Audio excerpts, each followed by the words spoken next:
أعوذ بالله السميع العليم من الشيطان الرجيم من همزه ونفخه ونفسه بسم الله الرحمن الرحيم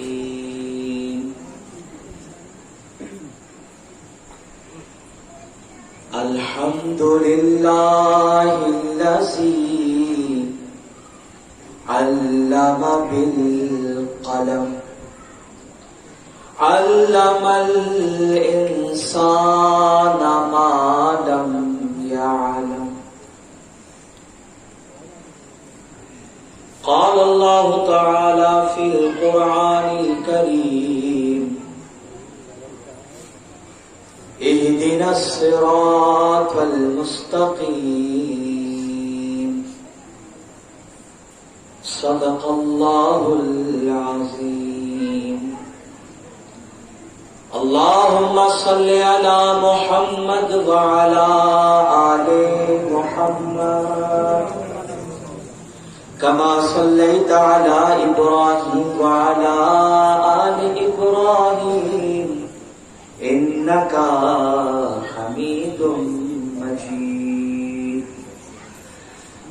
اللهم بارك على محمد وعلى آل محمد كما باركت على إبراهيم وعلى آل إبراهيم إنك حميد مجيد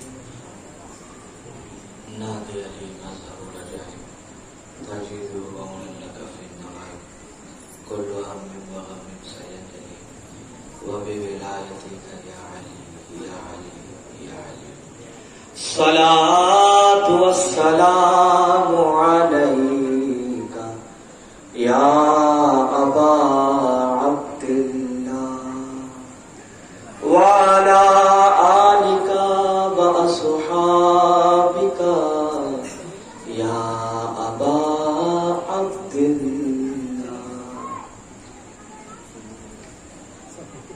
تمام تعریفیں اللہ رب العالمین کے لیے جس نے ہمیں اور آپ کو پیدا کیا. ان گنت بے شمار درود اور سلام رسول کائنات رحمت عالم رسول اعظم اور ان کی تمام آل و اولاد پر، عالم انسانیت کے لیے اللہ رب العالمین نے جنہیں ہدایت بنا کر اس دنیا میں بھیجا.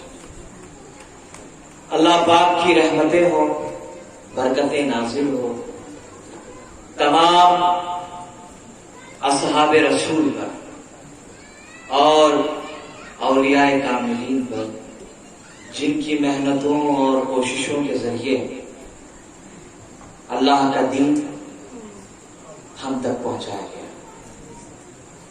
دینی بھائیوں، بزرگوں اور دوستوں، کچھ باتیں آپ کے سامنے میں عرض کروں.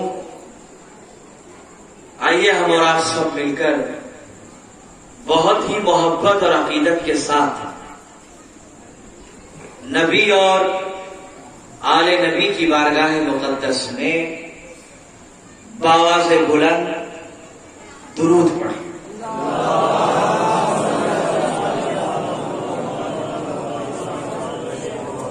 ایک مرتبہ اور محبت کے ساتھ بآواز بلند اللہم صلی علی محمد وعلی آل محمد. مجھ سے پہلے میرے دینی بھائی نے مجھ سے یہ خواہش ظاہر کی. یہ اصل میں ان کا حکم نہیں ہے، ان کی ایک خواہش ہے اور یہ بالکل درست ہے. محفلوں کا جو مقصد ہوتا ہے، مجلسوں کا، وہ دو ہے. ایک تو ایمان اور عقیدے کی اصلاح. ٹھیک ہے، ہمارا ایمان کیا ہے، ہم کس عقیدے پر ہیں اور اس کے کیا دلائل ہیں اور اس کی کیا برکت ہے، یہ سب کو معلوم ہونا چاہیے. اس کے لیے محفلیں منعقد ہوتی ہیں. جب ایمان ٹھیک ہو جائے اور عقیدہ مضبوط ہو تو دوسری جو بات ہوتی ہے وہ ہے عمل کی بات. سمجھ رہے ہیں آپ؟ دوسری بات کیا ہے؟ عمل کی بات. میں نہج البلاغہ سے جو جناب امیر کی، میں یہاں ایک نقطہ آپ کو بتاؤں، توجہ کریے گا. کسی بھی بزرگ کی کتاب میں جو جن کو دنیا سے جا کے تقریباً 300 سال 500 سال یا 800 سال ہو گئے ہیں، اگر آپ ان کی کتاب میں یہ لکھا ہوا پائیں کہ جناب امیر فرماتے ہیں، تو اس کا مطلب وہ حضرت علی سے مخاطب ہے. سمجھے آپ؟ یہ میں آپ کو نقطہ بتا رہا ہوں، کہیں دھوکے میں نہ آ جائے لوگ. سمجھے؟ وہ جب کہے جیسے مجدد الف ثانی بہت بڑا نام ہے جس نے اکبر کو دھول چٹا دیا، سمجھ رہے ہیں، اور جو سچائی اور حقیقت تھی وہ لوگوں کے سامنے ظاہر کی. تو ان کی کتابوں میں بھی آپ کو جب یہ لکھا ہوا ملے کہ جناب امیر فرماتے ہیں، تو اس سے مراد امیر المومنین، فاتح خیبر، شہزادہ ابو طالب، سیدنا و مولا علی بن ابی طالب علیہ السلام. سمجھ رہے آپ؟ تو جناب امیر کا ایک جملہ ہے جو میں نے پڑھا نہج البلاغہ کے حوالے سے. آپ نے اپنے چاہنے والوں کو مخاطب کیا جو اس زمانے میں دعوے دار تھے کہ ہم مولا کے چاہنے والے. تو جناب امیر فرماتے ہیں کہ حاکم شام، ٹھیک ہے، حاکم شام جو حکم دیتا ہے اس کے چاہنے والے اس کے اوپر عمل کرتے ہیں. اب وہ حکم ٹھیک ہو غلط ہو جیسا بھی ہو، اس کے چاہنے والے بنا چو چرا کے مان لیتے ہیں. تو مولا فرماتے ہیں کہ میں تمہیں حکم دیتا ہوں کہ جو پیغامات میں تم تک پہنچاؤں جو قرآن اور سنت کی روشنی میں ہیں، ظاہر سی بات ہے کہ مولا ہٹ کے کوئی بات نہیں کریں گے. تو جناب امیر فرماتے ہیں کہ حاکم شام جب اپنے ماننے والوں کو کوئی حکم دیتا ہے تو لوگ اس کی باتوں پہ دھڑلے سے عمل کرتے ہیں.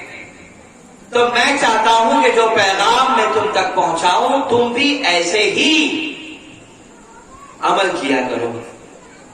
گویا سیدنا علی ابن ابی طالب علیہ السلام فرما رہے ہیں کہ مجھ سے محبت کا مطلب یہ ہے کہ میری تعلیمات پر عمل کرنا. سمجھے آپ؟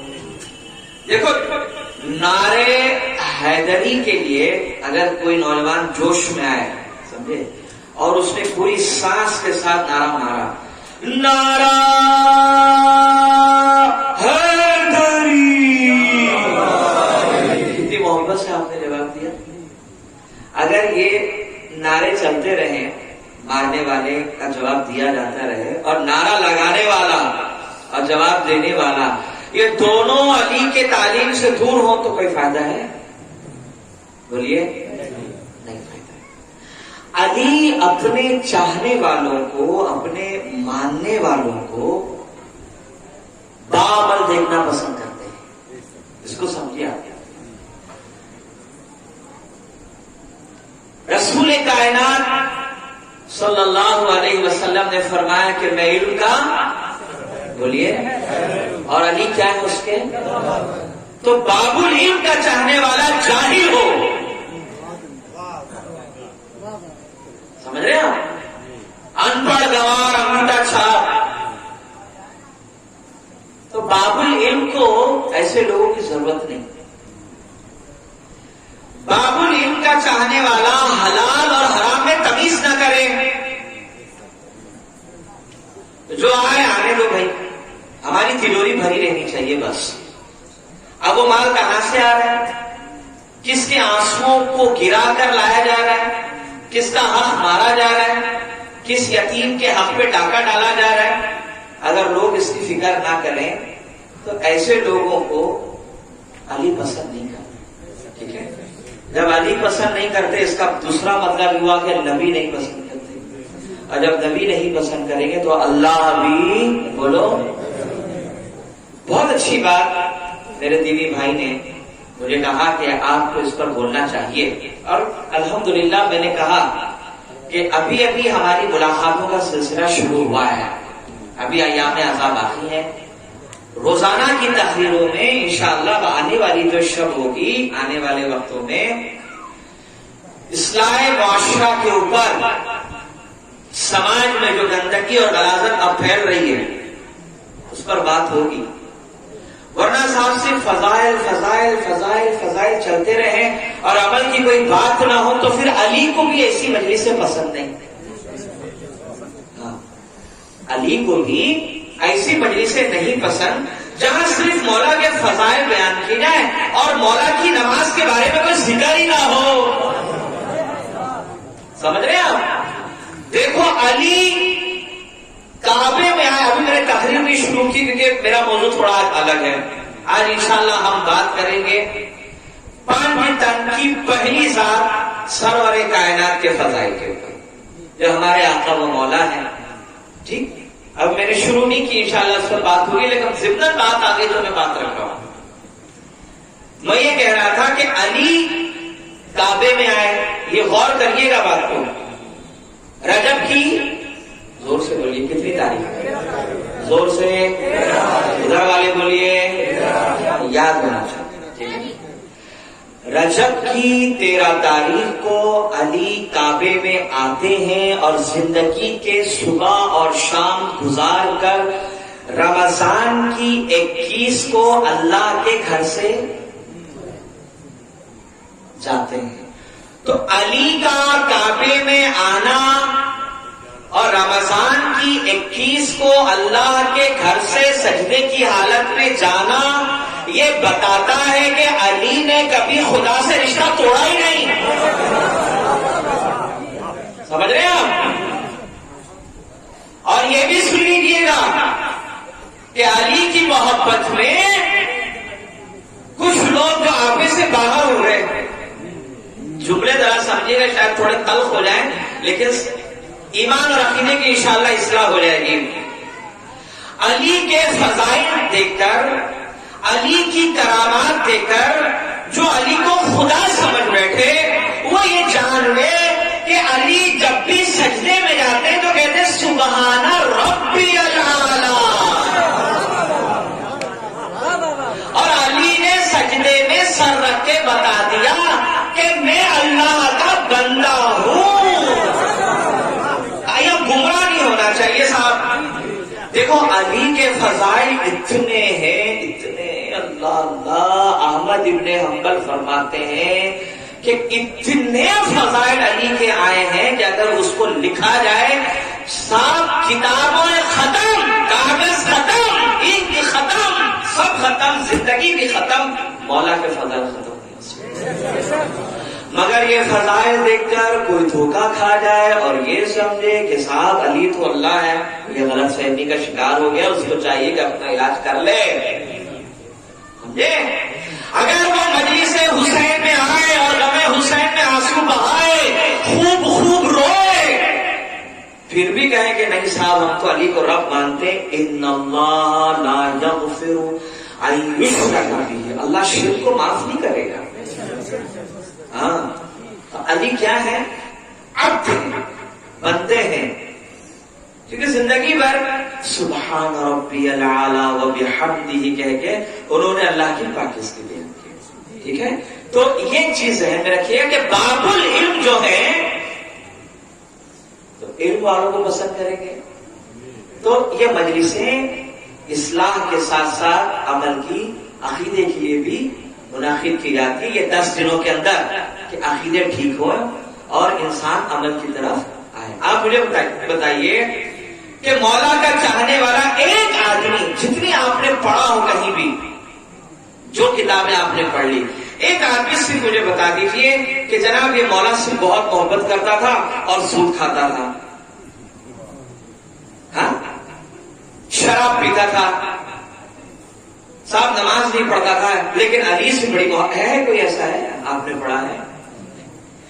علی کے چاہنے والوں کو جب بھی دشمنان علی نے دیکھا تو حالت سجدے میں دیکھا یا قرآن کی تلاوت کرتے ہوئے دیکھا؟ سمجھے آپ؟ دشمنان علی نے جب بھی علی کے چاہنے والوں کو دیکھا، چاہے گھر میں، چاہے مسجد میں، چاہے حرم میں، چاہے مدینے میں، چاہے صفین میں، چاہے جبل میں، قرآن پڑھتے نظر آ رہے ہیں صاحب یا نماز پڑھتے نظر آ رہے ہیں. تو علی جو ہے اللہ کے بندے ہیں اور عبادت گزاروں کو پسند. عبادت نہیں چھوٹنی چاہیے. شب عاشور پر جب بات ہوگی نا تو ہلکا سا میں اشارہ کر دوں، پھر اپنی بات شروع کرتا ہوں. شب عاشور جب آپ کو معلوم ہے کہ بھائی کل میری موت ہونے والی، میں ایگزامپل دے رہا ہوں آپ کو، کل مجھے پتا ہے کہ بھائی میری موت ہونے والی ہے، تو میں کیا کروں گا؟ زیادہ سے زیادہ دوست و احباب کو، رشتہ داروں کو، آس پڑوس والوں کو، یا دور دراز میں کوئی رشتہ دار اس کو بلا لوں گا، بھائی ٹکٹ کرو آ جاؤ، پراپرٹی ہے بھائی اتنا اتنا فلاں کو دے دو، اتنا اتنا فلاں کو دے دو، اور مجھے معاف کر دو، یہ کر دو. یہ سلسلہ چلتا رہتا ہے انسانوں کا. مگر شب عاشور حسین ابن علی علیہ السلام اور ان کے تمام چاہنے والے انصار اور اہل بیت نے وہ رات عبادت میں گزاری ہے، اور عبادت کر کے امت کو یہ پیغام دیا ہے کہ ہم ہی اصل میں اہل بیت ہیں جو اللہ کی عبادت کا حق ادا کرنے والے ہیں. ہم دشمنوں کے درمیان ہو تب بھی عبادت گزار ہیں، گھر میں ہو تو تب بھی عبادت گزار. عزیزان ملت اسلامیہ، اللہ ہم سب کو ایسا بنا دے جیسے علی ہم کو دیکھنا چاہتے ہیں. علی ہمیں نیک، پرہیزگار، متقی، اللہ سے ڈرنے والا دیکھنا چاہتے ہیں. انشاءاللہ آنے والی نشستوں میں، مجلسوں میں وقتاً فوقتاً اصلاح سماج کے بارے میں میری ماں اور بہنوں کے حوالے سے بھی انشاءاللہ گفتگو ہوگی، تاکہ جب یہ اپنے گھر جائیں تو جناب زینب کون ہے، ام کلثوم کون ہے، جناب رقیہ کون ہے، جناب رباب، ام لیلا، شہربانو، ان کی زندگی کو سمجھ کر جائیں اور اپنے بچوں کو وہ چیزیں سکھائیں. تو اللہ تعالی ہم سب کو ایسے اعمال کی توفیق نصیب فرمائے جس سے کہ اس کی ہمیں رضا حاصل ہو. آمین. چلیے اپنی گفتگو شروع کرنے سے پہلے بڑے ہی محبت کے ساتھ بآواز بلند صلوات محمد وعلی آل محمد وبارک صلاۃ و سلام علیک یا رسول اللہ صلی اللہ علیہ وآلہ وسلم. چند پوائنٹس تھے جو میں چاہتا ہوں کہ آج کی اس محفل کے اندر میں اس کو کور کروں. دیکھیے شروع سے ہی اہل سنت کی محفلوں کا یہ ایک یوں کہہ لیجیے گا کہ ایک پہچان ہے کہ جب ہماری محفل ختم ہوتی ہے تو ہم بادام کھڑے ہو کر نبی اور ان کی آل پر سلام کرتے ہیں. سب سے مشہور سلام جو ایک زمانے سے پڑھا جا رہا ہے وہ ہے یا نبی سلام علیکہ، یا رسول سلام علیکہ، یا حبیب سلام علیکہ، صلوات اللہ علیکہ. حالات اور نظریے کے حساب سے جیسے جیسے لوگ دنیا میں آتے رہے انہوں نے بھی اپنی عقیدت اور محبت کے نذرانے سلام کی شکل میں، نظم کی شکل میں پیش کرتے ہیں. کچھ سلام ایسے ہیں کہ صرف وہ سلام نہیں ہے، اس کے پیچھے چھپا ہوا ایک میسج ہے، ایک عقیدہ ہے، ایک ایمان کی بات ہے. لوگوں کو چاہیے کہ اس عقیدے اور ایمان کی بات کو سمجھیں اور اسے اپنی زندگی میں لے کر آ جائیں.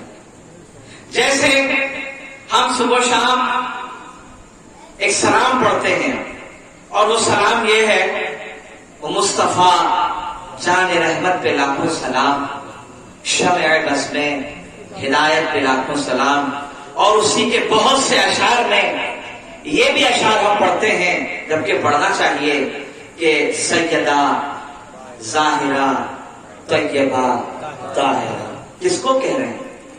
جناب زہرا کو سیدہ ظاہرہ طیبہ طاہرہ جان احمد کی راحت پہ لاکھوں سلام.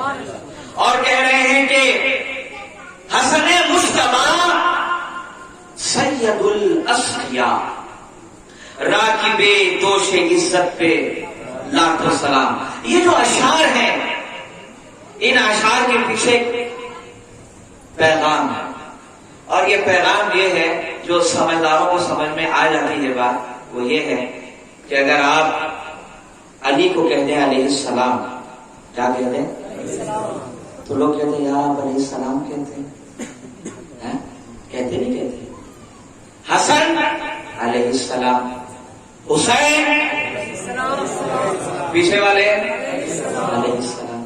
یار آپ حسن اور حسین کو جناب زہرا کو علیہ السلام کہہ رہے ہیں تو جب آپ علیہ السلام کہتے ہیں تو ایک بار آپ نے سلام کہا کتنی بار؟ اور ان اشعار میں لاکھوں سلام کی بات ہو رہی ہے. آپ ایک سلام سے اتنے گھبرائے ہوئے ہیں. میں یہ سمجھا رہا ہوں آپ کو. آپ ایک سلام سے ڈر گئے, آپ ایک سلام سے گھبرا گئے. صاحب یہاں لاکھوں سلام بھیجے جا رہے ہیں اور تب بھی عقیدہ مضبوط ہے تو لاکھوں سلام اہل بیت پر بھیج کر بھی جب انسان سنی رہ سکتا ہے تو ایک علیہ السلام کہہ کر سنی کیوں نہیں رہ سکتا؟ میں یہ سمجھا رہا ہوں آپ کو. تو اگر کہیں آپ سنیں تو یوں سمجھ لیجیے گا کہ سامنے والے جو کہہ رہے ہیں مولوی صاحب ان کا ہوم ورک اچھا نہیں ہے. سمجھ رہے ہیں؟ ہوم ورک اچھا نہیں ہے. دیکھو ایمانداری کی بات یہ ہے کہ ہم اور آپ اہل بیت کو کیا سلام بھیجے. سلام کہتے ہیں رحمت کی دعا. ہم اور آپ صاحب کیا دعا کرے, ہم تو خود ان کی دعاؤں کے محتاج ہیں. ہم تو سلام اس لیے بھیجتے ہیں تاکہ دنیا کو پتا چل جائے کہ ہم نے ساری زندگی ان کے گھر کی دہلیز کا نمک کھایا ہے تو نمک حرام نہیں ہے. ہم نمک حرام لوگ نہیں ہیں. بس یہ ہے اس لیے کہہ دیتے ہیں ہم علیہ السلام. ورنہ ہم کہتے ہیں جناب زہرا کو آپ پہ اللہ کی رحمت ہو جو خود رسول کے لیے رحمت ہو, جو خود رسول کے لیے رحمت ہو. جیسے بیٹیاں, اللہ کے نبی نے کیا کہا کہ بیٹیاں رحمت ہوتی ہے نا باپ کے لیے. رسول اعظم ایمان ہے اور اس ایمان کے لیے رسول کی شہزادی خود رحمت بن کر تشریف لا ہے. سمجھ رہے ہیں آپ؟ عزیزان ملت اسلامیہ دیکھیے, اہل بیت الگ ہیں, صحابہ الگ ہیں. صحابہ کا ادب اور احترام ضروری ہے لیکن اہل بیت ان سے بہت جدا ہے. بس اسی امتیاز کے لیے سلف صالحین نے, اولیاء اللہ نے جب بھی کتابوں میں لکھا تو ان کے نام کے ساتھ علیہ السلام ہی لکھا. تو اس میں آپ کو اتنا گھبرانا نہیں چاہیے. اور الحمدللہ میں یہاں ماحول دیکھ چکا ہوں, یہاں کے بچے بھی جب حسین کہتے ہیں تو علیہ السلام ہی کہتے ہیں. یہ بہت بڑی بات ہے. اور یہ تربیت کہاں سے ہوتی ہے؟ اسی طرح کی جو مجلسیں ہوتی ہے, جو منعقد کی جاتی ہے, یہ سب تربیت گاہ ہے اور یہاں سے میسج ڈیلیور ہو رہا ہے. عزیزان ملت اسلامیہ, آج جس عظیم ذات پر میں نے اور آپ کے لیے بات کرنی ہے, اس عظیم ذات کے لیے کتنے خوبصورت الفاظ میں یہ بات کہی گئی. اللہ کی سرتا بقدم شان ہے یہ, انسان ہی انسان وہ انسان ہے یہ. قرآن تو ایمان بتاتا ہے انہیں, ایمان یہ کہتا ہے میری جان ہے.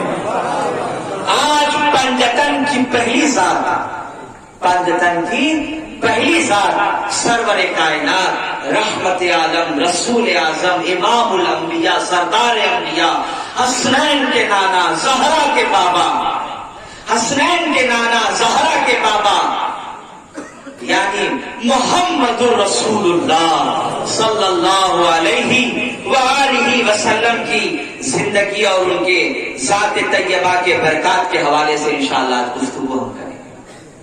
اور پھر محفل کے اختتام کے بعد, محفل کے اختتام میں جو ہمیشہ سے ہم مسائل پڑھتے ہیں اس پر گفتگو ہوگی انشاءاللہ.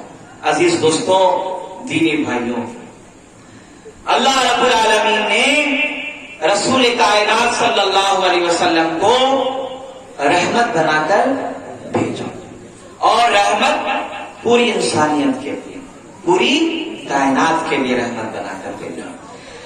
کائنات میں جتنے لوگ ہیں سب کے لیے رحمت، امیروں کے لیے رحمت، غریبوں کے لیے رحمت، کافروں کے لیے رحمت، مومنوں کے لیے رحمت، دشمنوں کے لیے رحمت، دوستوں کے لیے رحمت، اور انسان کے ہر طبقے کے لیے رحمت رسول بن کر آ رہے ہیں۔ وہ کالوں کے لیے بھی رحمت ہے، گوروں کے لیے بھی رحمت ہے۔ سمجھ میں آ رہی بات؟ اللہ نے رسول کائنات کو پوری انسانیت کے لیے رحمت بنا کر بھیجا۔ اور اللہ ہم اور آپ کیا رسول کائنات صلی اللہ علیہ وسلم کی شان بیان کریں کہ جن کی شان خود اللہ رب العالمین قرآن میں بیان کرتا ہے اور فرماتا ہے کہ محبوب، اے میرے محبوب، اے آمینہ کے لال، اے میرے محبوب، ہم نے تمہارے ذکر کو بلند کر دیا، ہم نے تمہارے ذکر کو بلند کر دیا۔ کہ جب رسول کا ذکر بلند ہے اور یہ بلند کرنے والی ذات اللہ کی ہے تو کسی ایرے غیرے نچھو نکو شرما کی اوقات نہیں کہ وہ رسول کی شان گھٹائے۔ یاد رکھنا، یہ جتنے بدماش چند پیسوں کے خاطر رسول کے خلاف بھونکتے ہیں، اصل میں وہ چاند کو دیکھ کر تھوک رہے ہیں۔ تو جو چاند کو دیکھ کر تھوکتا ہے وہ یہ جان لے کہ تھوک وہاں نہیں، سیدھا اس کے منہ پر آ کر گرے گا۔ اللہ کے نبی کی زندگی کو جو جانتا ہے، پڑھا ہے، اس ملک میں رہنے والے جو غیر مسلمان ہمارے بھائی ہیں وہ جانتے ہیں کہ رسول اللہ کون ہے۔ سمجھ رہے ہیں آپ؟ اور چند لوگوں کی بدماشی کی وجہ سے ہم سب پر الزام نہیں لگا سکتے، کیونکہ اس ملک میں رحمت عالم کو جاننے والے اتنی کثیر تعداد میں ہیں کہ وہ ہم سے زیادہ رسول اللہ کی زندگی کو پڑھتے ہیں۔ اسی لیے آپ دیکھیے گا بڑے بڑے شاعر آپ کو ان میں ملیں گے جو رسول اللہ کی شان میں اشعار پڑھتے ہیں۔ اللہ تعالیٰ ان کو ہدایت عطا فرمائے کہ وہ زندگی کی سانس ٹوٹنے سے پہلے لا الہ الا اللہ کی گواہی دے دیں۔ ہمارا کام ہے ان کے لیے ہدایت کی دعائیں کرنا۔ تو عزیزان ملت اسلامیہ، اللہ نے اپنے محبوب کی شان بلند کی، اور جس کو اللہ بلند کر دے اسے کوئی نیچے نہیں کر سکتا۔ آپ رسول اعظم کی زندگی کو آپ پڑھیے کہ سرکار ہے کون۔ جب دنیا میں تشریف لائے اور دائی حلیمہ کے پاس آپ ہیں، یہاں میں جملہ آپ سے کہوں گا، آپ اس کو محفوظ کریے گا۔ عام طور پر ہمیں یہ کہا گیا، پڑھایا گیا کہ بچپن میں جب دائی حلیمہ رسول اللہ کو لے کر گئی تو ان کو پالا پوسا، ان کا خیال رکھا، اس لائق بنا دیا کہ وہ تھوڑے بڑے ہو گئے تو پال پوس کر بعد میں دوبارہ وہ مکے لے آئی۔ میں یہ کہتا ہوں، کیا حلیمہ میں اتنی ضرورت ہے کہ وہ رسول کو پال لے؟ ارے جس کے گھر میں خود کھجور نہ ہو، جس کی بکریوں کے تھن میں دودھ نہ ہو، توجہ کریے گا، جس کی بکریوں کے تھن میں دودھ نہ ہو اور جس کے گھروں میں کھجور کی ایک گٹھلی نہ ہو، وہ رسول کو کیا پالے؟ صاحب جب گھر میں داخل ہوئے تو لوگوں نے دیکھا کہ حلیمہ کے گھر میں کھانے کے لیے کچھ نہیں ہے، جو بکریاں تھی تھن کے دودھ سوکھ چکے تھے، مگر جب رسول آئے بکریوں کے تھن دودھ سے بھر گئے، کھجوروں میں برکت ہو گئی۔ تب دنیا والوں کو سمجھائیے، حلیمہ رسول کو نہیں پال رہی ہے، رسول حلیمہ کو پال رہے ہیں۔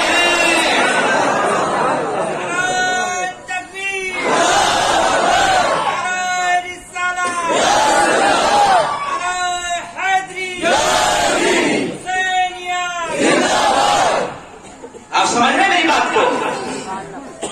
یہ جو میں کہہ رہا ہوں صحیح کہہ رہا ہوں، غلط کہہ رہا ہوں؟ بھائی جس کے گھر میں کھجور نہیں ہے کوئی بات نہیں، لائٹ آئے گی، حسینی جائے وہیں بیٹھے رہیے گا. بہت اچھی بات ہے. اور ان کیس کبھی لائٹ آئے گئی میں اپنی بات کرتے رہوں گا، بس آپ توجہ سے دھیان رکھیے گا.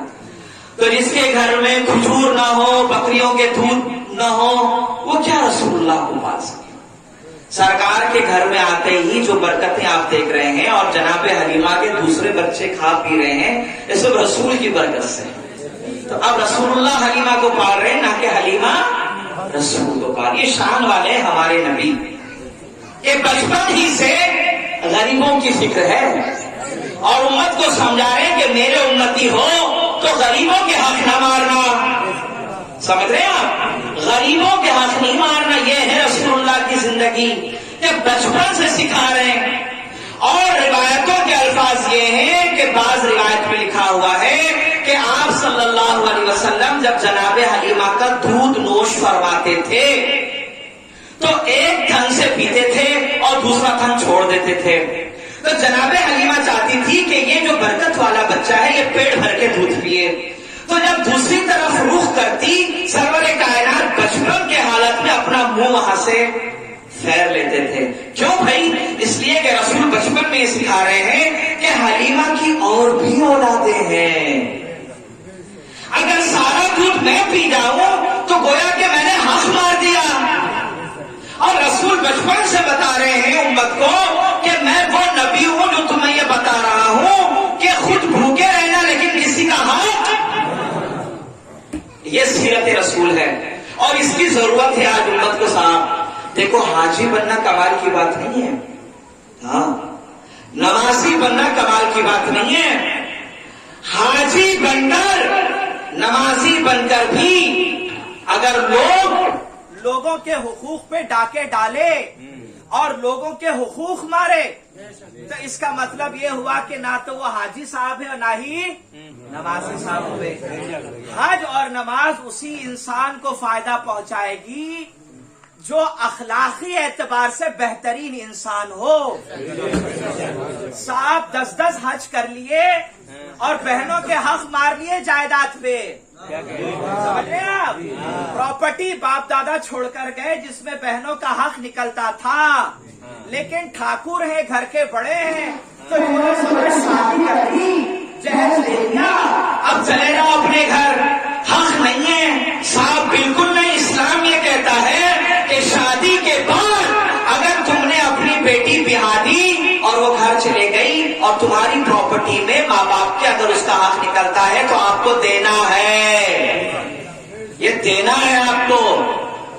اور آپ نے نہیں دیا تو گویا کہ آپ نے حق مارا، اور جب آپ نے حق مار لیا تو پھر صاحب حسینی کہاں ہے؟ یزیدی ہو گئے. سمجھ گئے؟ یہ بنو میاں کی جو نحوست تھی اس کی شروعاتی آئی تھی کہ حق مارو، حقداروں کے حق چھینو. سمجھ رہے ہیں آپ؟ جو اشارے دے رہا تھا 2-3 دنوں سے. تو عزیزان ملت اسلامیہ، رسول اللہ بچپن سے بتا رہے ہیں کہ حقداروں کو حق دینا چاہیے. خود ایک طرف سے دودھ نوش فرما رہے ہیں اور دوسرا حصہ چھوڑ رہے ہیں تاکہ جو دوسرے بچے پلنے کے لیے حلیمہ کے پاس آئے ہیں ان کے پیٹ میں بھی غذا جائے. عزیزان ملت اسلامیہ، اگر اس پر بات ہو تو بہت بات ہو سکتی ہے، لیکن اصل چیز یہ ہے کہ سمجھدار کو اشارے کافی ہوتے ہیں. رسول کی ایک بات انسان کی زندگی کو بدلنے کے لیے کافی ہوتی ہے. سمجھ رہے ہیں آپ؟ ایک بات رسول اللہ کی انسان کی زندگی کو بدلنے کے لیے کافی ہے، بس شرط یہ ہے کہ انسان یہ طے کر لے کہ مجھے سدھرنا ہے. سمجھ رہے ہیں آپ؟ تو عزیزان ملت اسلامیہ، سرور کائنات صلی اللہ علیہ وسلم کی شان اور ان کے مقام اور مرتبے کو سمجھنا ہے تو ایک حدیث میں آپ کو سنا رہا ہوں. بہت توجہ سے سنیے گا حدیث، انشاءاللہ بڑا لطف آئے گا. اس میں ایک نقطہ میں پیش کر رہا ہوں. دیکھیے، جب ہم نماز پڑھتے ہیں تو جب امام صاحب کہتے ہیں غیر المغضوب علیہم ولا الضالین، تو آپ کو کیا کہنا ہے؟ تو آپ زور سے چلا کے کہتے ہیں کہ آمین، ایسا کہتے ہیں؟ آپ کیا کہتے ہیں؟ آہستہ سے آمین کہتے ہیں. ٹھیک ہے، آہستہ سے آمین آپ کہتے ہیں. تو جتنی آہستہ سے آپ نے آمین کہی تو وہ تو مسجد کے امام کو بھی سنائی نہ دی، ٹھیک کہہ رہا ہوں غلط کہہ رہا ہوں؟ حدیث صحیح میں ہے کہ جب بندہ باجماعت نماز کے لیے آیا، امام کے پیچھے اس نے رکعت باندھ لی، امام سورہ فاتحہ نے ختم کر دیا اور وَلَضَّالِّينَ پر اس نے آمین کہہ دی، جس نے مقتدی نے، تو اس کی جب آمین زمین پر ہوتی ہے، سیم اسی ٹائم ایز اے ٹائم آسمانوں کی بلندیوں پر جتنے فرشتے ہیں اس کی آمین کو سنتے ہیں.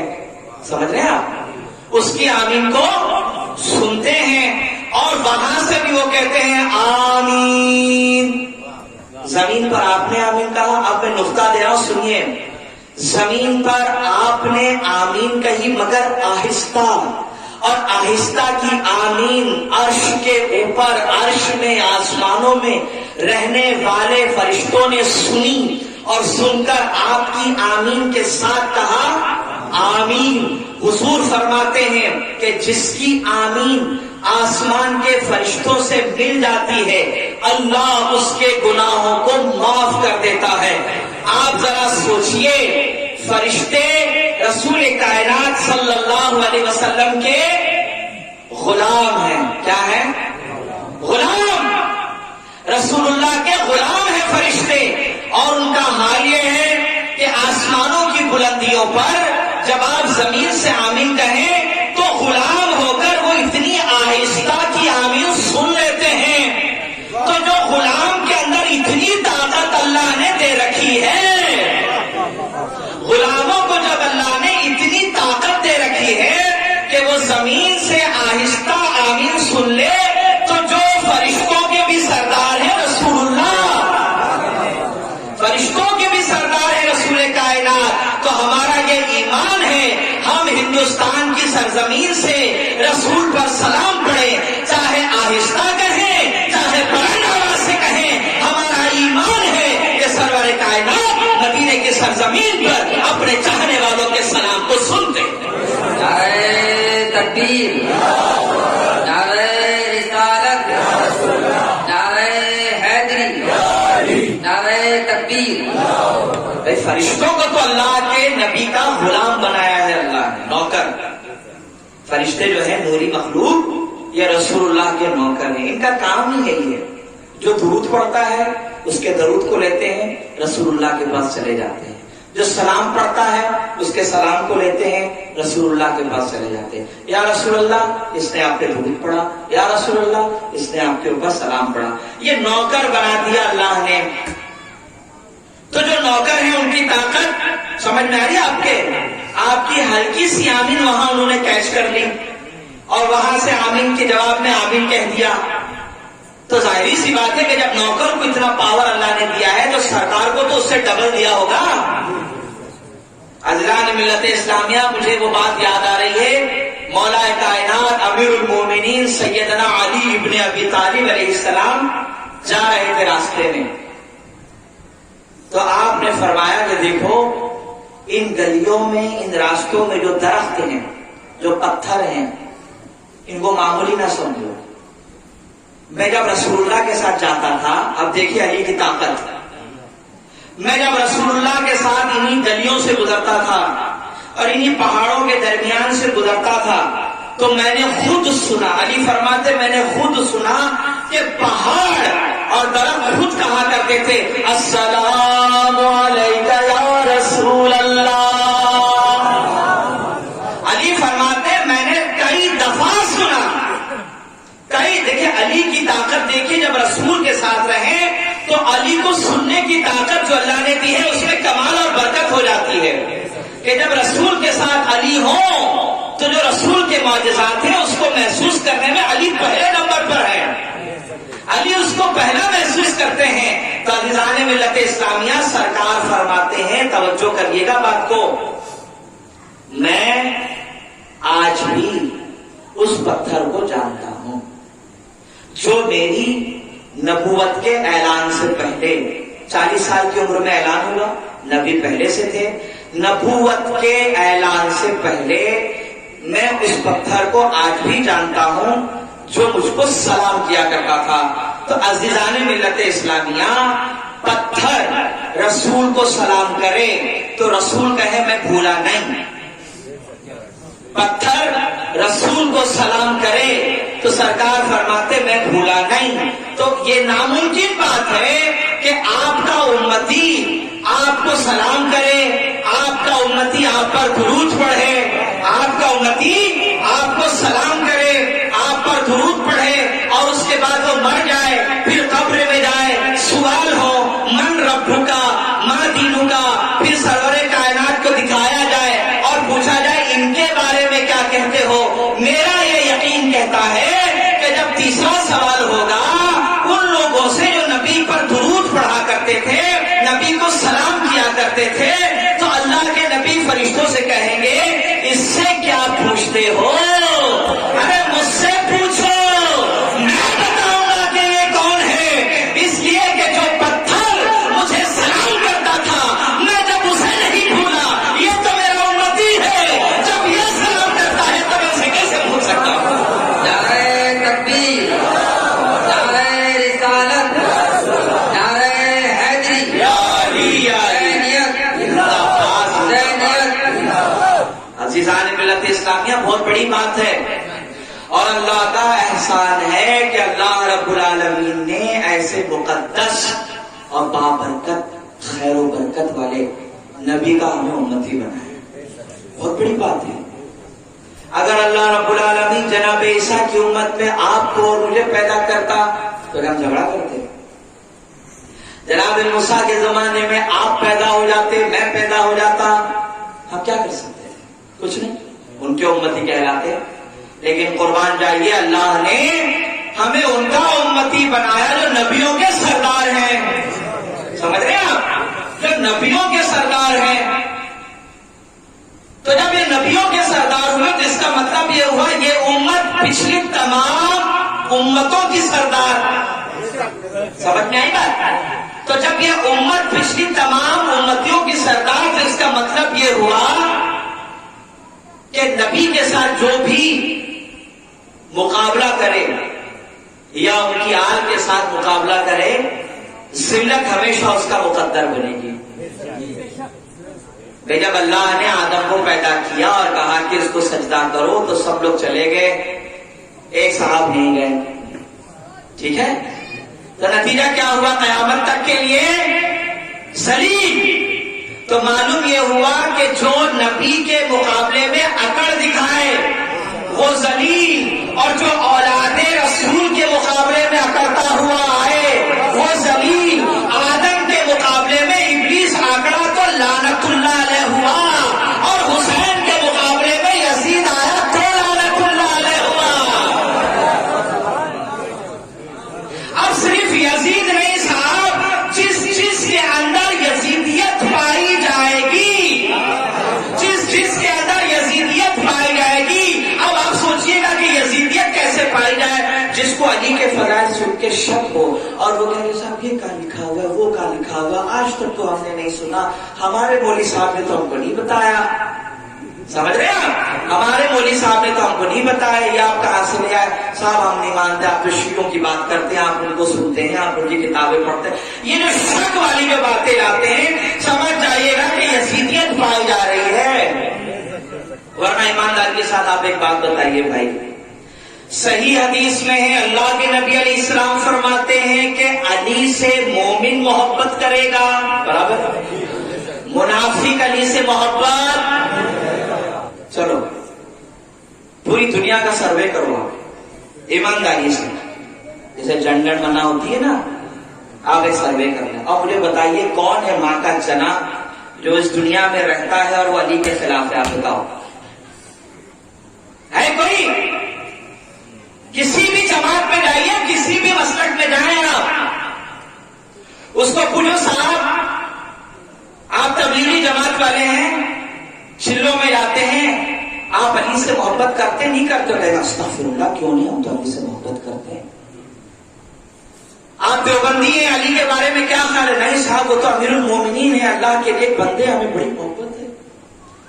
کیوں بھائی سلفیہ، سعودی ریٹرن، اہل حدیث، آپ کا کیا خیال ہے؟ نہیں علی سے ہمیں محبت ہے۔ تو پھر منافق کا ہے بھائی؟ ہاں ہے یا اس زمانے کے سب مر گئے ہیں ابھی بھی؟ تو ڈھونڈنا پڑے گا نا آپ کو. دیکھو اس زمانے کا جو منافق تھا اس کے اندر یہ خباثت تھی کہ وہ علی کے بغض کو برملا کہتا تھا کہ صاحب ہم نہیں مانتے. اور آج جو منافق ہے اس کی ماں نے ایسا دودھ نہیں پلایا کہ وہ ممبر پر بیٹھ کے بولے صاحب ہم علی کو نہیں مانتے، ہم علی کو نہیں مانتے. کیونکہ جیسے ہی وہ یہ جملہ کہے گا تو جو جھوٹے اور لات کی جو برسات ہوگی وہ دنیا پھر دیکھے گی. تو جتنے منافقین چھپے ہوئے ہیں انہوں نے کہا بھائی یہ خطرناک مسئلہ ہے، علی کے خلاف کچھ نہیں بول سکتے، بھلے ہم منافق ہیں تو کیا ہوا. تو انہوں نے کہا نہیں صاحب ایک راستہ یہ کہہ دو ہم علی سے محبت کرتے، علی سے محبت کرتے. مگر ہے منافق، مگر آپ کو پتا کب چلے گا کہ یہ منافق ہے؟ مجلس عذاب ہے، محرم میں، تسبیح میں جو تعزیت دیکھے کہ یہ کیا ہے سمجھ جائے گا، چھپے ہوئے تھے نکلے باہر. جو علم دیکھے کہ ارے یہ کیا ہے نکالا آپ نے، سمجھ جائیے آپ کی غلطی نہیں اماں کی غلطی ہے. سمجھ رہے ہیں؟ یہ آپ نے بھیڑ جمع کر رکھی ہے، روزانہ مٹھائیاں بانٹی جا رہی ہے صاحب، یہ سب کرنے کی کیا ضرورت ہے؟ سمجھ جائیے گا چھپے تھے نکل کے باہر آ رہے ہیں آپ. تو دیکھیے کھل کے کوئی علی کے خلاف نہیں بولے گا. علی کے خلاف نہ تو دیوبندی کھل کے بولے گا، نہ اگر ان میں منافقت ہے تو نہیں بولے گا، اہل حدیث نہیں بولے گا، تبلیغی نہیں بولے گا. کیونکہ وہ ڈرتے ہیں کہ اگر ہم نے بولنا شروع کر دیا تو اچھا میں ان تینوں کو کیوں نام دوں کہ ہمارے یہاں نہیں پائے جاتے. سارا بوال انہی کے سر پہ کیوں ڈالا جائے؟ ہمارے یہاں نہیں پائے جاتے. اب تو صاحب گندگی ناسبیت اہل سنت میں ایسا گھس گئی ہے کہ اللہ کی پناہ اچھے اپنے آپ کو اہل سنت کہلانے والے کہتے صاحب یزید کے بارے میں آپ زیادہ بات نہ کیا کریں، اس کا کوئی قصور نہیں تھا. ارے ساری زندگی آپ کو پیر سمجھتے رہے، ساری زندگی آپ کے ہاتھ پہ بیعت دی اور لعنت ہو آپ کے عقیدے پر کہ جب موت کا وقت قریب آیا تو حسینی رہنے کے بجائے آپ یزیدی بن رہے ہیں. اللہ نے ملت اسلامیہ منافق کہیں بھی ہو آسانی سے پہچانا نہیں جائے گا. اس کے لیے صحابہ نے ایک فارمولا دیا. رسول اللہ کے صحابہ فرماتے ہیں ہماری عادت تھی کہ جب ہم مسلمانوں کے درمیان میں جاتے نمازی پرہیزگار تہجد گزار قرآن کی تلاوت کرنے والا دیکھتے تو سمجھتے تھے یار بڑا مومن آدمی ہے. تو انہوں نے کہا نہیں ایک کام کرتے ہیں ان کے سامنے ابو طالب کے بیٹے کا ذکر کرتے ہیں. میں سمجھا رہا ہوں آپ سمجھتے رہیے گا. ان کے سامنے میں ابو طالب کے بیٹے کا ذکر کروں گا. صحابہ نے یہ فارمولا دیا کہ صحابہ کہتے ہیں ہم لوگوں کے درمیان جا کر جان بوجھ کر علی کے بارے میں بات کرتے تھے. تو جب وہ علی کا نام سن کے خوش ہوتے تھے ہم سمجھ جاتے تھے کہ مومن ہے. اگر ٹال مٹول کیا کرتا تھا تو سمجھ جاتے تھے کہ منافق کی اولاد ہے. تو یہ جو ذکر حسین ہے یہ اصل میں منافقت کو پہچاننے کا یہ 10 دن کا ایک بہت بڑا اجتماع ہے جو حسین کرواتے ہیں آپ سے کہ مجلس میں بلاؤ، اعلان کراؤ جو مومن اور پاک ماں کی اولاد ہوگی وہ آئے گا. سمجھ رہے ہیں آپ؟ جو مومن اور پاک ماں کی اولاد ہوگی وہ آئے گا. اور جو مومن نہیں ہے دل میں کہیں چھپٹ ہے کپٹ ہے صاحب وہ ٹال مٹول کریں گے بھاگ جائیں گے اور کہیں نہ کہیں سے منافقت ان کے چہرے سے نظر. اللہ نے ملت اسلامیہ انشاءاللہ جب ذکر علی پر بات ہوگی تب آپ کا رنگ چڑھے گا انشاءاللہ. مجھے امید ہے کہ جب میں ذکر حیدر آپ کے سامنے رکھوں گا. ابھی تو مجلسیں ہیں. اللہ کے نبی علیہ السلام کی شان اللہ اللہ اللہ اللہ ساری انسانیت کے لیے رحمت برکت بن کے تشریف لا رہے.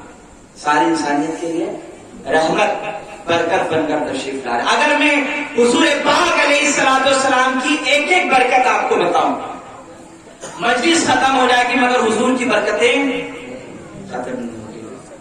عزیزان ملت اسلامیہ ایک رات اندھیری مگر چاند نکلا ہوا ہے اور آپ صلی اللہ علیہ وسلم کی مجلس میں صحابہ بیٹھے ہیں اور گفتگو ہو رہی ہے.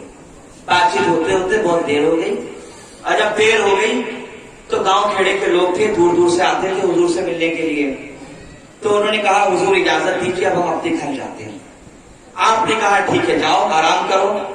تو جب وہ صحابی محفل سے اٹھے تو انہوں نے دیکھا کہ رات بڑی اندھیری ہو گئی ہے، اگرچہ چاند ہے مگر اتنی تیز روشنی زمین پر نہیں ہے، اندھیرا پن محسوس ہو رہا ہے اور گھر ہے بڑا دور.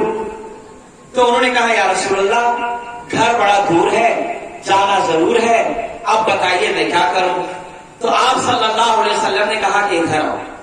جب وہ قریب آئے تو ان کے ہاتھ میں تھی لاٹھی، جس کو آپ کیا کہتے ہیں آسا. ٹھیک ہے نا، آپ نے دیکھا ہوگا بڑے بوڑھے لے کر چلتے ہیں. تو کہا ادھر لاؤ. جب وہ لائے تو آپ صلی اللہ علیہ وسلم نے، اللہ کے پیارے محبوب نے اپنے مبارک ہاتھ کو اس لاٹھی کے اوپر بس کیا. صحابی فرماتے ہیں اللہ کی قسم جیسے ہی رسول اللہ نے اپنے مبارک ہاتھ میری لاٹھی سے لگائے، اب وہ لاٹھی ایسے نورانی اور پرکشش ہو گئی اور ایسے نور کی شعاعیں اس سے نکلنے لگی اور میں سارا راستہ اس سے ماپنے لگا. سارا راستہ مجھے نظر آ رہا ہے. اب میں ایک طرح سے وہ لالٹین بن گئی، سمجھ رہے آپ. اب اسی کے سہارے وہ صحابی چلتے چلتے اپنے دوست کے ساتھ گزرتے گئے. ایک موڑ آیا جہاں ایک الگ صحابی کا راستہ تھا، دوسرے صحابی کا گھر الگ تھا. انہوں نے کہا یار میرا گھر تو آ گیا ہے، وہاں بڑا اندھیرا ہے، روشنی آپ کے اس آسا میں ہے، کیا میں اپنے آسا کو اس سے مس کر دوں، ٹچ کر دوں؟ کہا کر دو. جب اس صحابی نے اپنی لاٹھی اس سے مس کی، اللہ کی قسم حدیث میں ہے کہ اس صحابی کی بھی لاٹھی الحمدللہ جگمگانے لگی، وہ بھی روشنی دینے لگی اور دونوں صحابی اپنے اپنے گھر کی طرف روانہ ہوئے. یہ ہاتھ ہے رسول اللہ کے، یہ ہاتھ ہے رسول اللہ کے جو لکڑی کو مس کر دیں تو روشنی آ جائے. سمجھ رہے ہیں آپ؟ تو یہ ہاتھ ہے رسول کے، جس کے بارے میں قرآن میں کیا کہا اللہ نے کہ یہ میرا ہاتھ ہے. تو جب رسول لکڑی کو مس کر دیں تو اس سے نور پھوٹے اور لوگوں کی روشنی کے ذریعے سے لوگ اپنے اپنے گھروں تک پہنچے. تو یاد رکھیے گا کہ یہ وہی ہاتھ ہے جو 18 ذی الحج کو علی کے ساتھ بلند ہوا تھا. اور جب یہ ہاتھ بلند ہوا تو پھر اس سے وہ نور نکلا کہ جس سے ولایت کی روشنی آج ہمارے سینوں میں محفوظ ہو گئی. سمجھ رہے ہیں آپ کہ جب رسول ہاتھ لگا دے تو لکڑی جگمگا جائے. تو وہی جگمگ پیدا کرنے والے ہاتھ نے جب علی کے ہاتھ کو بلند کیا تو اس سے نکلنے والی شعاعوں نے، ولایت کی روشنی نے آج الحمدللہ اہل ایمان کے دلوں کے اندر جگہ بنا دی. دیکھیے گا بات، برا نہ مانیے گا، علی ولی اللہ سے نفرت کرنے والا، توجہ، علی ولی اللہ سے نفرت کرنے والا پرلے درجے کا بے وقوف اور جاہل ہے. بھائی کیا مانا ہے اس کا؟ علی اللہ کے ولی ہیں، ٹھیک ہے بھائی، تو کیوں بھائی آپ اللہ کا ولی نہیں مانتے علی کو؟ تو جب آپ اللہ کا ولی مانتے ہیں اور ہم یہ کہیں کہ اس کا ترجمہ عربی میں کر دیں تو آپ یہی کہیں گے نا علی ولی اللہ. تو عزیزان ملت اسلامیہ، علی ولی اللہ دیکھ کر جو لوگ آج گھبرا رہے ہیں اور بلا وجہ کہہ رہے ہیں کہ صاحب یہ غلط ہے، وہ یہ جان لے کہ علی ولی اللہ غلط نہیں، آپ میں غلطی ہے، آپ غلط ہیں. عزیزان ملت اسلامیہ، یہی وہ ہاتھ ہے جو بلند ہوا تو علی ولی اللہ کی روشنی اتنی بلند ہوئی کہ الحمدللہ اس کا نور آج ہم اپنے اندر محسوس کرتے ہیں. سرور کائنات صلی اللہ علیہ وسلم کے اگر مبارک ہاتھوں پر گفتگو کی جائے کہ صرف ہاتھ کے کیا کمال ہیں تو گھنٹوں گھنٹوں تقریر ہو سکتی ہے. ایک دفعہ ایک سفر میں پانی ختم، اللہ کے نبی نے پوچھا پانی ہے؟ لے آؤ. کہا یا رسول اللہ پانی ختم. اچھا، کالی ادھر آئیے، مولا تشریف لائے. اب سنیے گا بات، اللہ کے نبی علیہ الصلوۃ والسلام نے کہا علی وہ جو پہاڑ دیکھ لو، کہا اس کے پیچھے ایک حبشی غلام ہے. الفاظ کو سمجھیے حدیث کے. علی وہ جو پہاڑ دیکھ رہے ہو اس پہاڑ کے پیچھے ایک حبشی غلام ہے، اس کے پاس پانی ہے، جاؤ اس سے کہو کہ تمہیں محمد بلاتے ہیں، جاؤ اور اس سے کہو کہ تمہیں محمد بلاتے ہیں۔ بھائی علی ہیں، سمجھ رہے ہیں، علی ہیں۔ آج کا کوئی مسلمان ہوتا تو کہتا یا رسول اللہ آپ کو پہاڑ کے پیچھے کے بارے میں کیسے معلوم؟ ہاں آپ پہاڑ کے پیچھے کے بارے میں کیسے معلوم؟ جناب یہ آج کا مسلمان کہتا ہے کہ رسول نہیں جانتے، لیکن علی نے کچھ نہیں پوچھا، فوراً چلے گئے، کیونکہ علی جانتے ہیں کہ یہ رسول ہے، یہ رسول ہے، اور رسول کے لیے کیا پہاڑ اور کیا پردے۔ جب رسول دیکھنا چاہیں تو عرش تک دیکھیں، جب رسول زمین میں دیکھیں تو تحت الثری تک دیکھ لیں۔ علی گئے تو دیکھا کہ واقعی میں ایک حبشی تھا۔ کمال دیکھیے رسول اللہ کے علم غیب کا کہ اللہ کے نبی کہہ رہے ہیں علی اس پہاڑ کے پیچھے ایک حبشی غلام ہے۔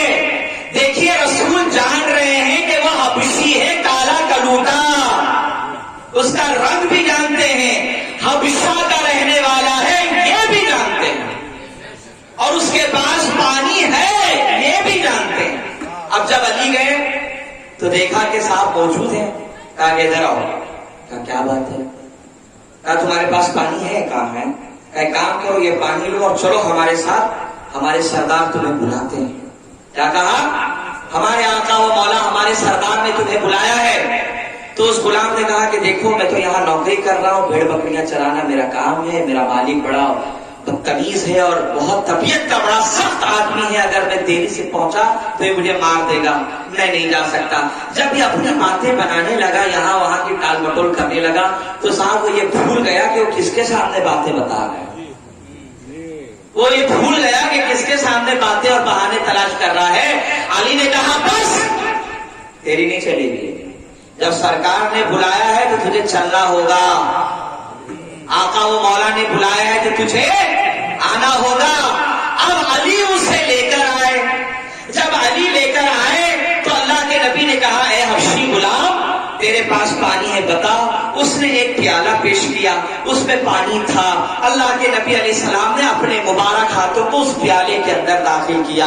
اب جب رسول نے اپنے مبارک ہاتھوں کو پانی کے پیالے میں داخل کیا، حدیث کہتی ہے کہ سرور کائنات کے مبارک انگلیوں کے درمیان سے پھر پانی کے جھرنے روانہ ہوئے، پانی بہنے لگا، سب کو بلایا، رسول اللہ کے صحابہ آئے، پیتے رہے، جس کو جتنی ضرورت تھی پیا، جانوروں کو بھی پلایا، جتنی ضرورت تھی پانی بھر کے رکھ لیا۔ یہ سارا منظر، یہ سارا معجزہ وہ حبشی غلام دیکھ رہا ہے۔ اس نے کہا کہ ایسا منظر، ایسی کرامت، ایسا معجزہ تو میں نے نہیں دیکھا، یقیناً آپ کوئی برگزیدہ بندے ہیں۔ تب سرور کائنات نے اسلام کی جب دعوت پیش کی تو اس نے قبول کیا، کہا کہ یا رسول اللہ اب میرا دل نہیں چاہتا کہ جب میں نے اسلام قبول کر لیا اور اب میری نسلوں میں آپ سے زیادہ محبوب کوئی نہیں ہے، تو اب میرا دل نہیں کرتا کہ میں جاؤں میرے مالک کے پاس، میں چاہتا ہوں آپ کے پاس رہوں۔ اللہ کے نبی نے فرمایا نہیں، دیکھیں سیرت، آپ نے فرمایا نہیں، ہم اس کی اجازت نہیں دیتے کہ کسی کا غلام ہمارے پاس آئے اور ہم اس کو رکھ لیں، تم اپنے مالک کے پاس جاؤ، کیونکہ تم اس کی امانت ہو، تم اس کی امانت ہو، اور جب اس کے پاس جانا تو اس اسلام کی دعوت کو پیش کرنا۔ تو اس نے کہا یا رسول اللہ وہ تو بہت سخت مزاج کا آدمی ہے، پہلی بات تو مجھے مارے گا اس لیے کہ میں اتنی دیر سے گیا، میں چاہتا ہوں کہ آپ کوئی ایک ایسی نشانی دیجئے کہ وہ نشانی دیکھ کر اسلام سے متاثر ہو جائے۔ آپ صلی اللہ علیہ وسلم نے اپنے مبارک ہاتھوں کو اس کے کالے کلوٹے چہرے پر جب پھیرا تو صحابہ کہتے ہیں کہ ہم حیران ہو گئے۔ جب یہ آیا تھا تو کالا حبشی تھا، ہونٹ موٹے موٹے تھے، اگر آپ کو سمجھنا ہے کیسے تھے تو ویسٹ انڈیز والوں کو دیکھ لو، ساؤتھ افریقہ والوں کو دیکھ لو، ایسی ہی شکل و صورت کا انسان تھا۔ لیکن جب رسول کائنات کے مبارک ہاتھوں نے اس کے چہرے کو چھوا، صحابہ فرماتے ہیں ہیں. اللہ کی قسم ایسا نورانی چہرہ ہوا, ایسا پرکشش چہرہ بن گیا کہ اس کے چہرے کو دیکھیں تو ایسا لگتا تھا کہ جیسے نور پھوٹ رہا.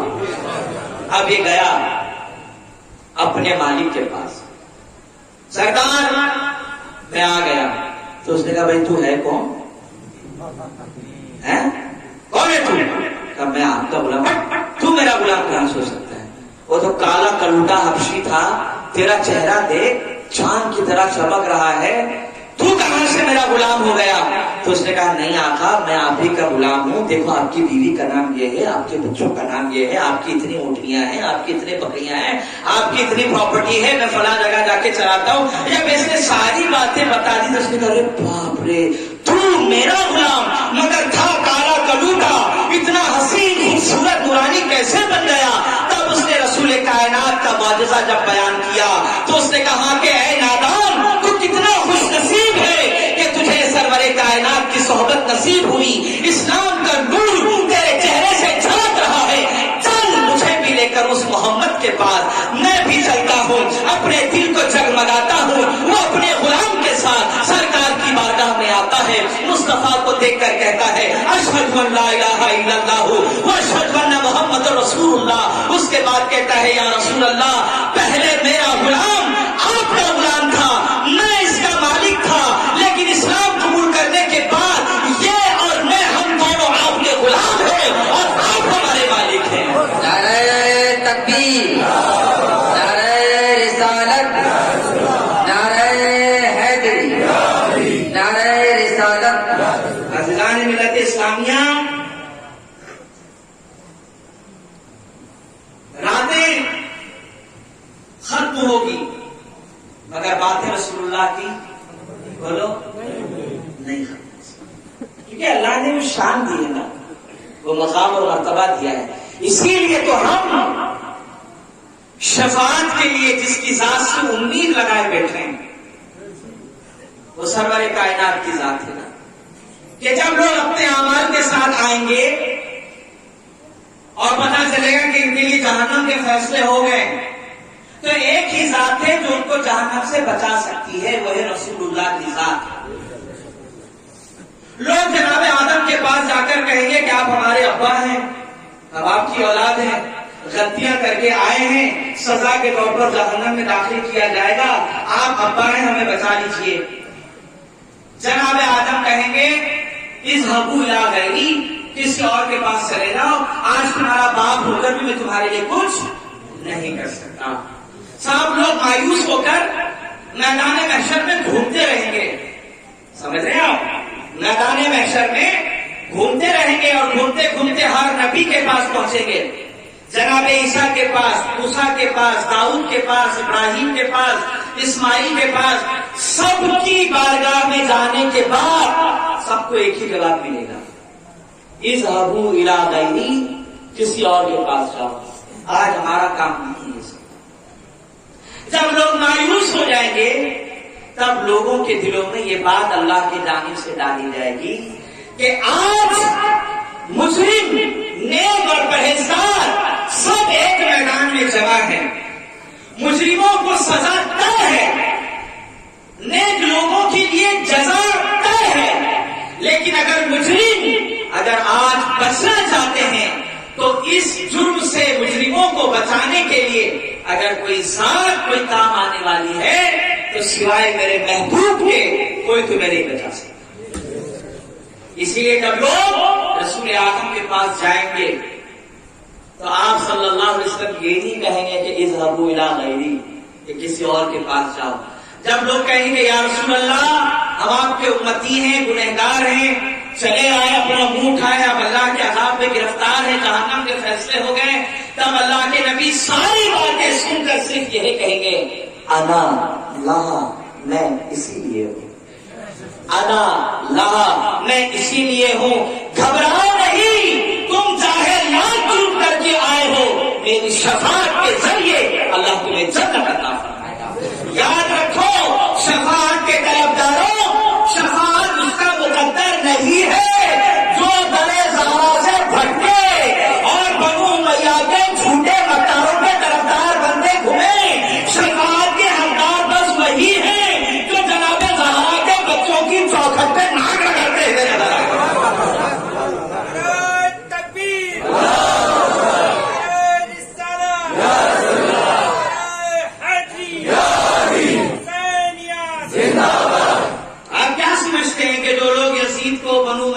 حکمرانوں کی غلطیوں کو پردہ ڈال ڈال کر ان کو بچا رہے ہیں، ان کو رضی اللہ رضی اللہ رضی اللہ کہتے گھوم رہے ہیں، یہ اتنی آسانی سے جنت پر چلے جائیں گے؟ جس نے رسول اللہ کے بچوں کے خون کو پانی کی طرح بہایا ہو، وہ اس لائق ہے کہ جنت کی خوشبو پا جائے؟ جب وہ اس لائق نہیں تو اس کے طرفدار اس لائق ہیں کہ وہ چلے جائیں گے؟ یاد رکھو جنت رسول اللہ کی۔ اب ایک بات ہے کہ میں مسائل کی طرف بڑھتا ہوں ساتھیوں، دیکھیے جب مجھے نہیں پتا، میں آپ سے پوچھ رہا ہوں، مجھے جواب دینا ہے۔ آپ جب کوئی پراپرٹی خریدتے ہو یہاں، جیسے مثال کے طور پر یہ جگہ مجھے خریدنی ہے، ٹھیک ہے، تو پہلے میں مالک معلوم کروں گا، توجہ، پہلے میں مالک معلوم کروں گا، تو پتا چلا مثال کے طور پر کہ اس کے مالک جو ہیں ہمارے جمال بھائی ہیں، ٹھیک ہے، تو میں جمال بھائی کا اچھا دوست ہوں، انہوں نے مجھے اشرا پڑھنے بلایا، تو میں کہا کہ مولانا یہ جگہ میری ہے، آپ خرید لیجیے گا، اتنے اتنے لاکھ کی جگہ ہے، بہت توجہ رہیے گا، بات پہنچا رہا ہوں آپ تک۔ وہ کہہ رہے ہیں کہ صاحب اتنے اتنے لاکھ کی قیمت ہے، جگہ کا مالک میں ہوں، اور آپ پیمنٹ لیجیے اور آگے بڑھیے۔ تو مجھ میں اگر ذرا بھی سمجھداری ہوگی، ڈیل کا ایک اصول ہوتا ہے نا، سسٹم کاروبار کا، تو میں سب سے پہلے کہوں کہ جمال بھائی آپ اپنے کاغذات بتائیے، یہیں سے سمجھتے سمجھتے چلیے گا آپ میرے سامنے، آپ اپنے کاغذ بتائیے۔ اس کو ہمارے مہاراشٹر کے اندر کہا جاتا ہے 7/12، کیا کہا جاتا ہے؟ یعنی پیپر کے اندر اگر مالک کا ہی نام ہے اوریجنل، سمجھ رہے ہیں آپ، پیپر کے اندر مالک کا ہی نام ہے تو ان کاغذات کو کہا جاتا ہے کہ یہ 7/12 اس کا ایک دم کلیئر ہے۔ تو جب 7/12 کلیئر ہوگا تو مطلب آپ پراپرٹی ڈیل کر سکتے ہیں، آپ کو دھوکے بازی نہیں ہوگی۔ آپ کے یہاں کیا کہتے ہیں صاحب اس کو؟ پیپر کے اندر اگر مالک کا نام ہو تو اس کو کیا کچھ نام دیا جاتا ہے؟ کیا کہتے ہیں؟ سمجھ رہے ہیں آپ کیا کہا؟ تو اب 7/12 ذہن میں رکھیے گا، میں آپ کو بتا رہا ہوں، یعنی اصل مالک اس کا نام پیپر میں ہونا ضروری ہے۔ میرے بھائی بہت توجہ سے سمجھیے گا، جنت اللہ نے پیدا کی، اللہ ہے اس کا خالق، اللہ بولو خالق، اللہ نے جنت کو مالک بنایا، محمد رسول اللہ کو، جناب زہرا کو، حسنین کو، علی کو، یہ 5 بندتن ہیں جنت کے اصل مالک۔ تو اب سنیے، جنت میں جانے کے لیے جنت کا 7/12 جب آپ چیک کرو گے تو پتا چلے گا کہ جنت کی جو اصل پراپرٹی میں کاغذات بھی جس کے نام ہیں، اس میں پہلا نام محمد رسول اللہ کا ہے، دوسرا نام علی کا ہے، تیسرا نام زہرا کا ہے، 5 گھنٹے بچوں کا نام ہے۔ تو اب جو آپ کو گلی گلی گھوم گھوم کے کہہ رہے ہیں ہمارے ساتھ آ جاؤ، جنت پہ چلیں گے، جنت پہ چلیں گے، ان سے پوچھئے کہ جنت کا 7/12 ہے آپ کے پاس؟ جنت کا 7/12 رکھتے ہیں آپ اپنے پاس؟ اگر آپ کے 7/12 میں علی ہے تو پھر ہم آپ کے ساتھ ہیں، اگر جنت کے کاغذات جو آپ دکھا رہے ہیں اس میں حسن حسین ہیں تو پھر ہم آپ کے ساتھ ہیں۔